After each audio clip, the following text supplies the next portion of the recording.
Hello everyone, thank you Brandon. Unlike Brandon, I am actually paid here to be here, but I'm just not paid that much. And I've been really busy with really important work on our magazine. So I'm actually the magazine editor, and so I haven't had much time. So I went online last week quickly, found a blog, told me 10 ways to do this. But then Getaway and everything we aim to do, we aim to enrich people's lives through travel.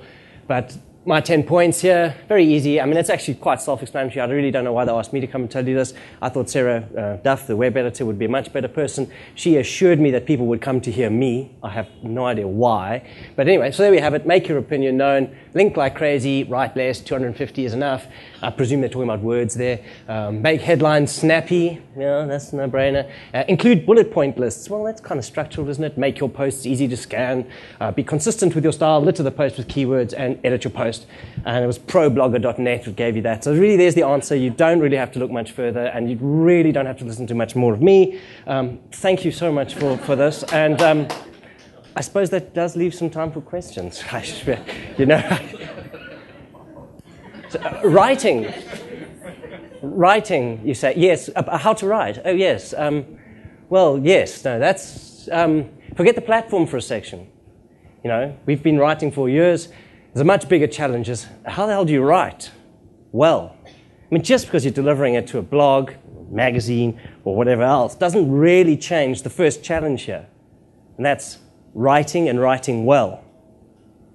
So maybe I'll try and unpack some of those ideas. And you may find some of it useful. You may think I'm talking absolute rubbish. If you do, you can throw things at me. Roxanne, if you could just no more underwear, please. When I first arrived at Getaway a couple of years ago, when I was just a journalist, I walked into the art director's office and I was like, oh, how do I do this? My first assignment. She said, Cam, write short, take great pictures, you'll be fine. And I've kind of lived with that all along, going, yeah, you know, that's actually so true. And it's nowhere more important than in blogging. Writing short, concise, some nice visuals makes the world of difference.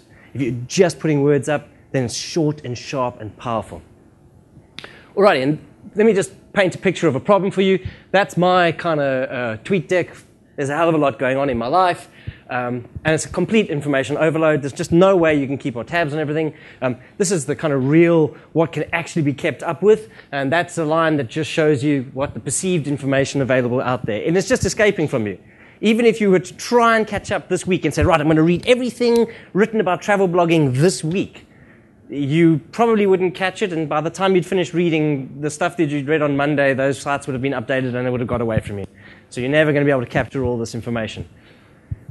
And that's the problem with your audience.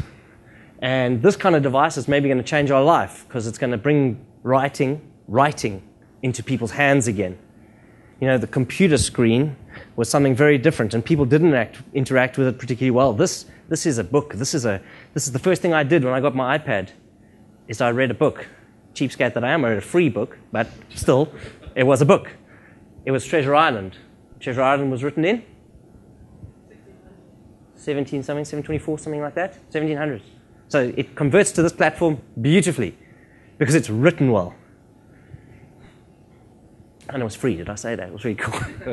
Okay, and there's a little competition out there. So I was on the Times just looking at something they were writing about travel blogging. They'd put up a couple of their favorite travel blogs.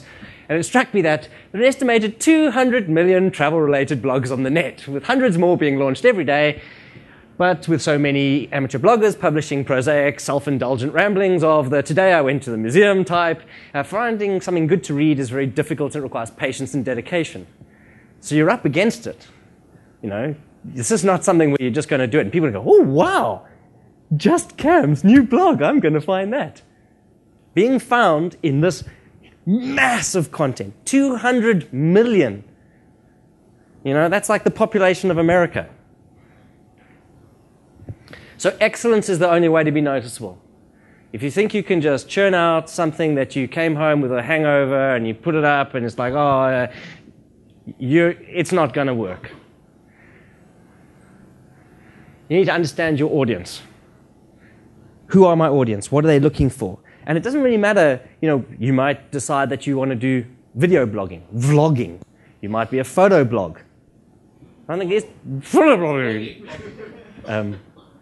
You might just have a written blog because you're going to tell stories so well. You might just give an information blog. But knowing kind of where your audience is and what they want is the first step in delivering the kind of content which they're going to gravitate to. So if you do a little, what do you call these things? Word clouds on the kind of content that makes Ramsey Media as a whole. Remember, there's car and there's golfer and there's wine, there's Getaway, of course, Popular Mechanics. I won't say anything about Popular Mechanics because my wife said the other day, you know, they've always got something new and exciting. Not like you travel guys, which have, we've been everywhere. It's like the divorce is going quite smoothly, and actually we should be, anyway. So just look at that list of things. This is the nature of writing that our audience wants. It doesn't matter whether it's coming to them in a magazine, on a web post, in a blog post, in a tweet, whatever. This is the kind of thing that they're looking for. Informative, humorous, lots of photographs, unbiased, up-to-date, short, entertaining, provocative. Cynical is down here. The other one was very good, sensational, very making a big showing there. And emotional, yes. It was the best night of my life. It's just lurking there, no one really cares. So that gives you a picture of the kind of nature of the things, the stories you're going to tell. So let's dig a little bit deeper. In starting to think about trying to tell you about writing, I had to do a whole lot of self-searching, and I'm not a writer, by the way. I should point out that I have a master's degree in marine biology. I have a 2-day feature writing course behind my name, which the second day I had to skip out because I had to do an assignment to justify being in Joburg for the course.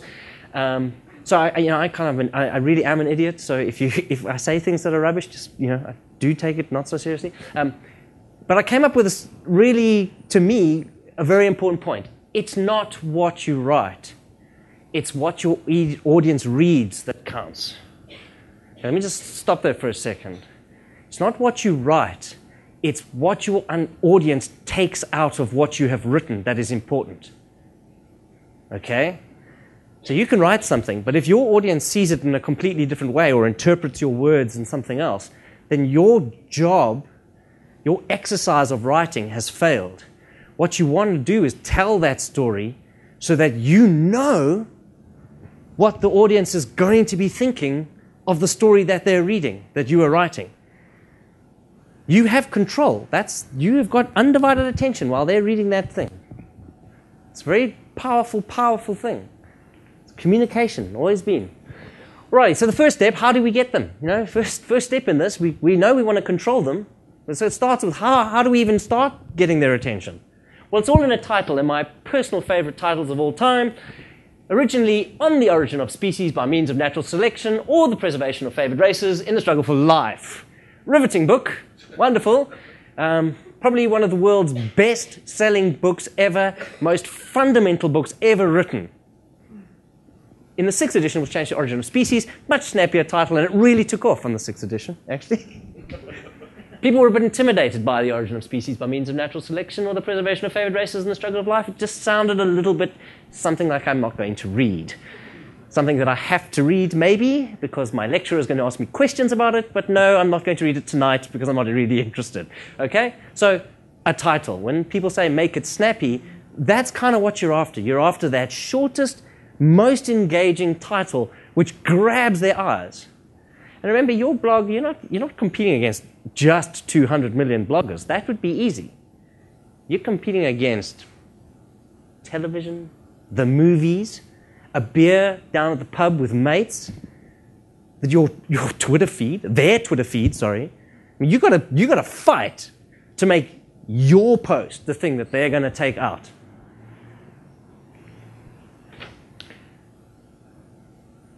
And the next thing we were talking about that controlling. You control your reader. So you can control your reader by doing various techniques, I suppose you would call it. Sounds a bit like a yoga class. Don't reveal everything too early. It builds anticipation. How many people in the room have had sex? Quickie just doesn't quite do it. That long night where you're not sure if she is or she isn't, and maybe she is, and then she touches your arm and you think, I am actually, and then you say goodnight. And you go home and you think, oh my God, does she love me? I think she's the most wonderful thing on earth. Oh, she is the most beautiful woman. Oh, she's just so incredible, but I don't know what she thinks about me. And she's lying on her bed going, I think I actually prefer vanilla, actually. So you can control that. So you build that anticipation. Give it a little bit, down, pull it back. Give it a little bit. It's the actual flirt with your readers. The other thing is that good writing has its own rhythm, and good travel writing matches rhythm to the scene or journey being described. So what do I mean by that? Think of it for a second. I'm talking about the headwaters of a river. Short, sharp sentences. Rushing water. Spray. White water bubbling at my feet. The urgency, the water, it's moving, blah, blah, blah. Okay, not a good example, but think of the other end of that river. The estuary as it meanders into the sea. The long, slow sweep of the curving riverbanks drifted me or dragged me towards the end of the river. Blah, blah. You can draw out, and your words, the way you are structuring your story, is almost onomatopoeically taking on the character of the story you're telling.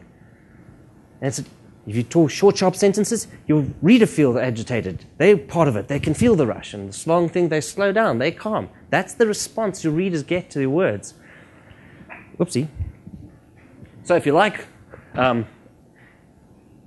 think of it as a sinusoidal curve. You can take your reader and you can take it up. And just when he thinks he's going to get lucky tonight, you take it back out and you start telling him about the awesome offers that there are in Cape Town at the moment. And the green season really is the season to come to Cape Town, because as you snuggle up under the fire in the blankets with the red wine, it gets hotter and steamier, and you're almost certain to enjoy going up Table Mountain, which is, you can tell a story that engages your reader. They're going to take it. It's a page turner, page turner. Novelists do this all the time. It's why you keep on reading. It's why you can't put them down. Same thing for a blog.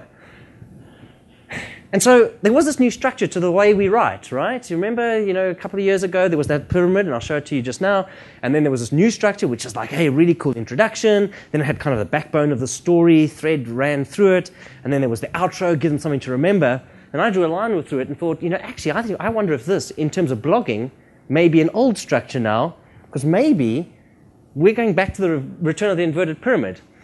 Writing short, blogging, people want that information. They want stuff almost immediately online. It's very hard to get them to read thousands and thousands of words. That's the magazine world. And so, a digital magazine, fine. People expect a long story.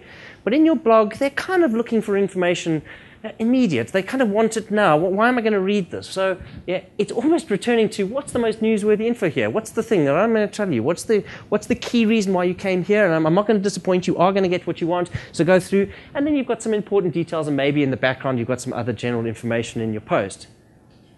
It's just a thought that structure may be in blogging has more place than all the journalism schools are selling. Because all the journalism schools are selling narratives and stories and backbones. But actually a return to good old fact, hey, this is what this post is, may be what we need. Alrighty, so we've caught them with a snappy title. And now we've managed to they're just going to look at the next word, really. And you need to catch them. Otherwise, they're going to go into the living room and read Sinusoidal. Watch Sinusoidal. You're up against it. Sinusoidal is shit hot, man. Millions of viewers. I tell you. So, here's one of our top posts, actually, from our blog, written by a young guy, Tyson Jobson, who's doing some very cool stuff for us. The sky's a crazy place. Man is not meant to fly, but because we have an inherent urge to go places and see things, we cram ourselves into paraffin budgies and hurtle through the air at 700 kilometers an hour to our next destination, upward and onward. And while some say the journey is part of the adventure, sharing a metal tube with around 500 other passengers is bound to lead to some complications. Would it not be great then, if instead of, or along with that dog-eared, never-read safety brochure that hides conspicuously behind your in-flight magazine, we all got a passenger's guide to aircraft etiquette, the do's and don'ts of life 6 miles high? For the sake of my sanity, and hopefully yours, I have taken time to put such a guide together. Am I going to continue reading this? Yes, I am, because you've told me exactly what's happening. You've done it in a snappy way. And, there is a guide. you've promised and I'm going to read it. So, and there is a guide, and it's very funny. And that got over 2,000 reads on our site and still gaining. It's the kind of thing, it's humorous. It's actually got some information in it that's relevant. It's not just funny. It's a great post. Now, this is from a Getaway story published in February 2006 by one of my favorite journalists, Marina Exelby. She's now deputy editor of Women's Health. This is a print story, but it takes you a different place in terms of introductions. And this is about the writing. And to write well, you need to read well. And you can adapt what you read to your own posts. So look at her start here. Forget the blurb at the top.